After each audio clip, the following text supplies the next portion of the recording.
But the course is just like, 82 line shots. And you're never going to get What towns were in? Productivity. Where is that? It's down to South Western. You kill the battery. This is like my phone. Want me to kill it? No, I'm sorry. I changed up the batteries. Okay. Well, battery. Now it's Mike's good. And I kept it on Perry Mason. No, it's all green still. Don't worry about it. Alright, hopefully that does what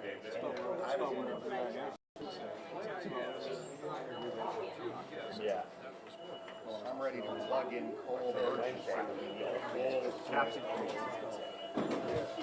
They're all out of here.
Hey, Joe.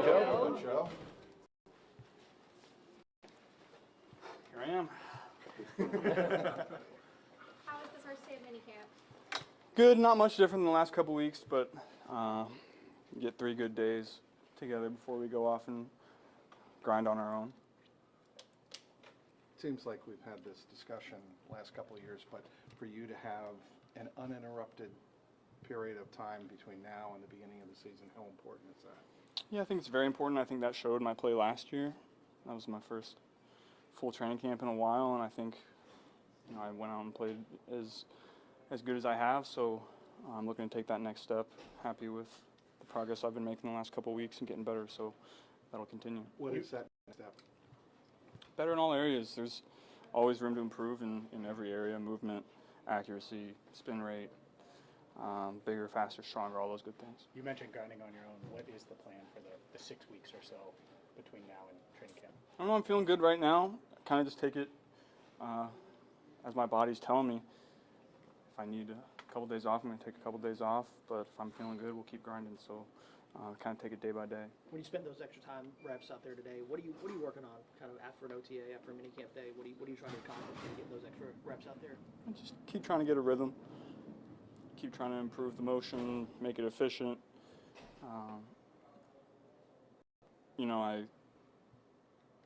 I think I talked about last year. I still wasn't quite back to throwing it the way that I expect. So that's improved this year and going to continue to improve. So as long as I keep making those reps, taking the extra time to get that rhythm back, it'll continue to improve. How close do you think you are to where you were pre-surgery?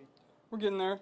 I think I'm learning new things every single day and refining my motion, refining everything about what I'm doing out there. So that's exciting for me to feel that improvement. That's what keeps you coming back when you're improving. It sucks when you're working really hard and you're not seeing any improvement, but if you're working smart, then you usually do, and that's pretty addicting. Joe, when you talk about your rhythm and timing, you're working on getting back. The fact that you got all these weapons that you're working with now in another year, under your belts in terms of reps together and everything.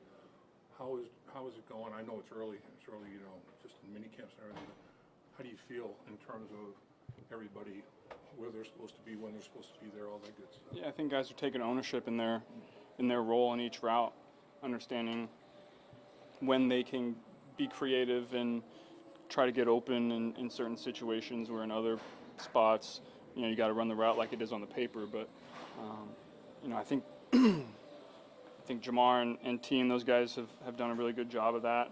But where you see the most improvement is guys like Andre, Germaine Burton, Charlie. Those guys have really taken the next step, I think, in understanding what the defense is throwing at them and trying to manipulate the defense to get open. Now that you're R&T or paid, do you notice a difference in vibe or anything like that around the locker room and practice? Definitely less distractions than last year. Those guys are out there working. I know last year they were out there working on their own, not being here. But when you have those two guys that bring energy, guys that make incredible plays, and day in and day out, and they're going to grind just as hard as everybody else, that permeates throughout the team. From the things you've done so far, OTAs, minicamp, first day of this, is anything noticeably better or different as a team? It's tough to tell this time of year. Everybody expects to win the Super Bowl in June, so that's not realistic. We'll see where we're at come August, September, week 1. Got a long way to go. Seems like you've been sharing the ball a lot more with guys like Germaine and Charlie Jones during 7-on-7s. Is that just kind of a reps thing, or is that something that you went into the offseason saying, I want to target other guys more this season? No, I've always prided myself on throwing the ball where the defense tells me to throw it and trusting my guys to go and make plays. Obviously, there's going to be certain situations where you're going to look for number 1 and number 5, but when you're playing teams that are going to play a lot of zone coverage, mix up the looks on you, then the ball's going to go where the ball's going to go, and the defense determines that. Why has the rapport with you and Andre been so good over the years? I mean, he's got like 10 touchdowns, given the receptions he's got. Why has he been such a big asset for you, especially in the red zone? I think, number 1, in the red zone, it's a lot of off-schedule plays, and that's where Andre excels. Number 1, he never gets tired. He's in great shape. That comes from his track background. And then, he knows that we're going to run plays to throw the ball to Jamar and T, and the off-schedule plays are going to be his opportunity to go and make big-time plays for us. And he takes full advantage of that and really understands how to get open in those situations, what I'm looking at, what I'm expecting. He's always trying to create more dialogue between us and talking about routes and what I'm looking at. So, he takes ownership of those things, and that's why you see him continue to get better. You mentioned less distractions with Jamar and T having agreed to deals. Is Trey not being here, his deal not done, is that a distraction? Of course. Last year we had 2, this year we have 1, so we do have less. You'd love to have none, but, that's life in the NFL. We're all supporting Trey and would love for him to be back. Where is this offense? You've been here several years now. Where is this offense with Jamar back, T back, pitcher back for a second straight year? You're healthy. Is this maybe where this offense has never been before at this point in the season? Yeah, I think we're in a spot that we haven't been before. Like you said, guys coming off of a season healthy, getting all of our guys back. It's been weird this offseason not having to really take a new guy that we're counting on under my wing and trying to teach him what I'm looking at, what we want out of each play. That takes a lot of time, and signing Mike back was big. Andre coming back, we have all the guys in the wide receiver room back that, we've already had all these discussions, so now you can take it to the next level and talk a little more in depth about those, and that's just going to continue to make us better. When you Joe. look at the last couple of years, you've been dealing with training camp injuries, then you talked about the contract stuff with Jamar last year, Jesse in years past. It seems like there's always been, something that you could attribute to some of the slow starts. Do you feel like in order for you guys to put your best foot forward, there needs to be a concerted effort on both sides from the players and the front office to have everybody available on the first day of training camp? Ideally, that's not always realistic. At the end of the day, we got to go out and play better early in the season, and that's on us. We'll take ownership of that. I think we're going to have a plan coming into training camp that'll help with that and get us a little more ready. But at the end of the day, it's on us come week 1. There's a lot of chatter about preseason reps, and especially in games, potentially being beneficial. From your perspective, why would maybe more reps in preseason games get y'all ready for week 1 as opposed to maybe scrimmages and things of that nature? It's always different when you're getting hit back there, at least for me. Receivers, too, I'm sure. You're not getting tackled to the ground. You're not having to worry about big hits. My clock is a little slower when there's not a live rush coming at me. So, I think those reps will be very beneficial coming into training camp. Joe, still a Fairchild made an impression? He's very confident. He understands what we're trying to do with every play. His presence in the huddle and at the line of scrimmage is very positive and gives off the impression that he knows exactly what he's doing. You can tell he works hard. He's a big, strong, smart kid. So obviously we haven't played any games yet, so we'll see. But I have high expectations for him. Besides it being a distraction, when a player misses, especially a key player, this portion of the season with minicamp, OTAs, how does that affect the team or as an individual? I'm not sure it does too much. Number one, the young guys get more reps in training camp, and that's big for them. Nobody's worried about Trey working hard and doing what he needs to do to be ready if we happen to have him this year. But I think those young guys getting those mental reps and those physical reps are big for themselves and their development.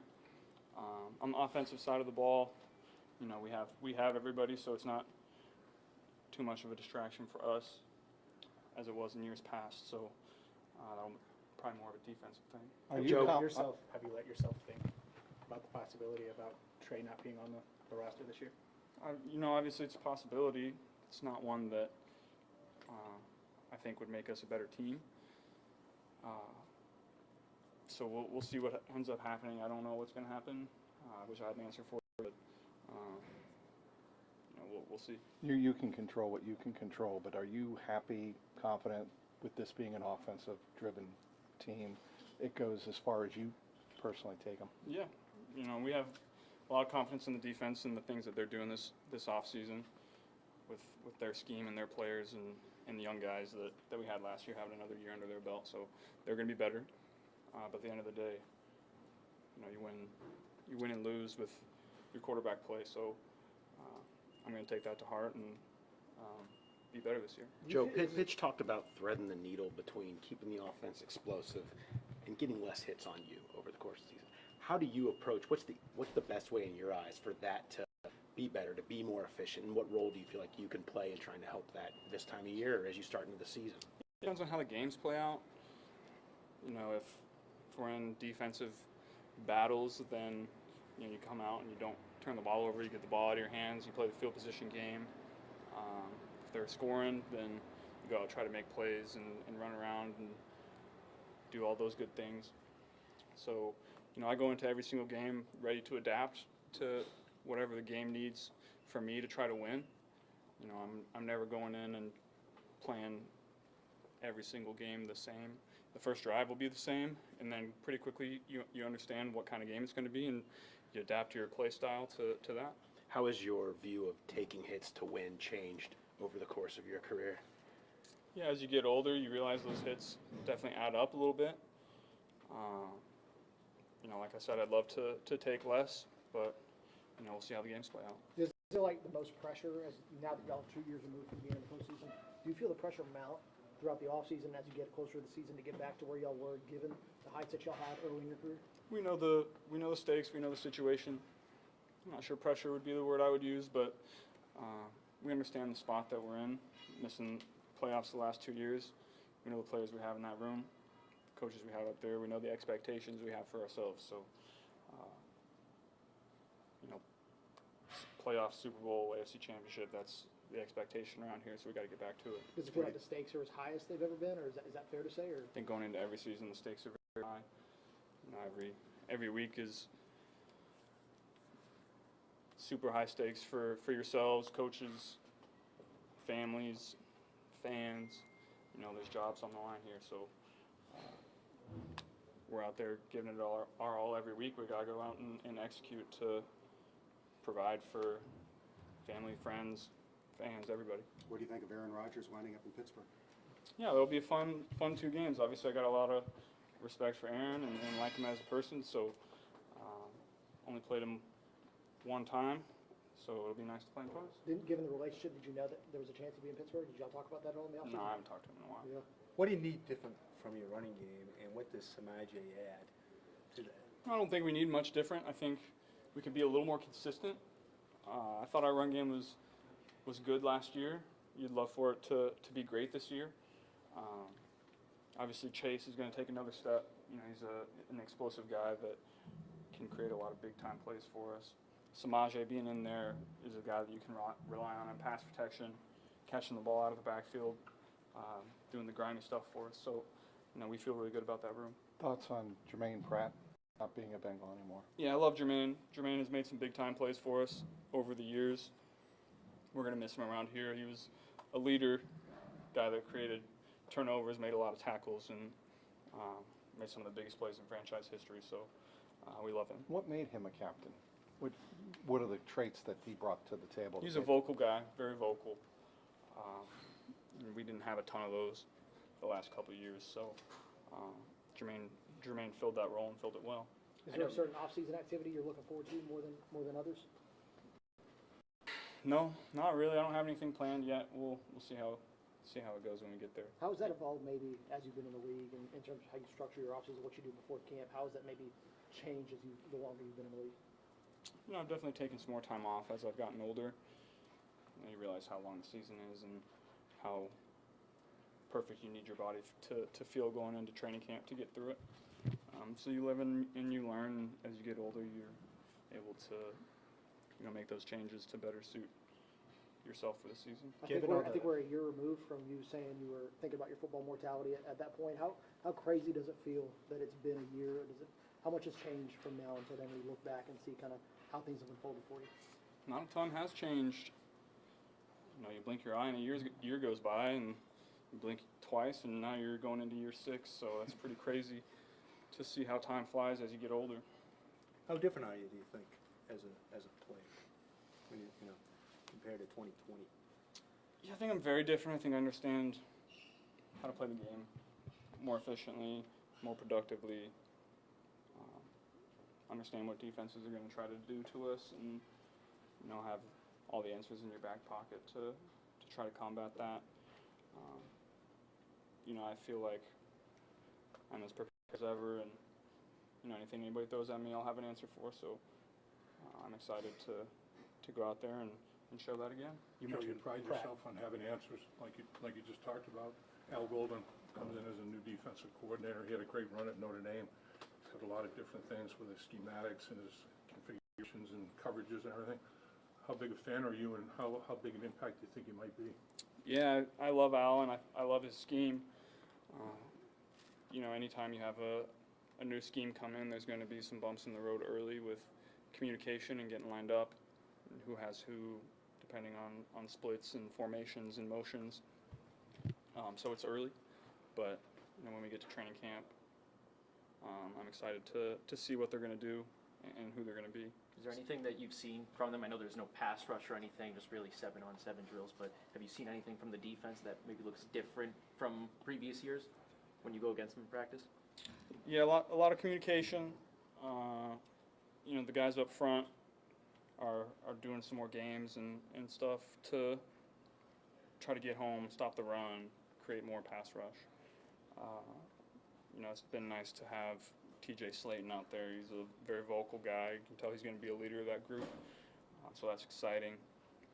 BJ's not out there right now, but when he is, he's a similar guy. So, we have some great leaders on that side of the ball that I expect to go out there and play great. So that's exciting. For the last stretch of the last season, it was you, Jamar, and T going out for the coin toss. Would you like to see them have C's on their jerseys this year? Yeah, we'll see. We'll see where the votes are. Those guys are guys that work really hard and deserve it. But that's up to the team. Father's Day coming up. Do you still get a kick out of your dad and Jimmy Chase's relationship after Yeah. all these years? Definitely. Those guys like to have fun, that's for sure. One of my favorite parts of doing this is providing that experience for my family to be able to get together. So it's always exciting. Thanks, Joe. Thanks, guys. Thank you.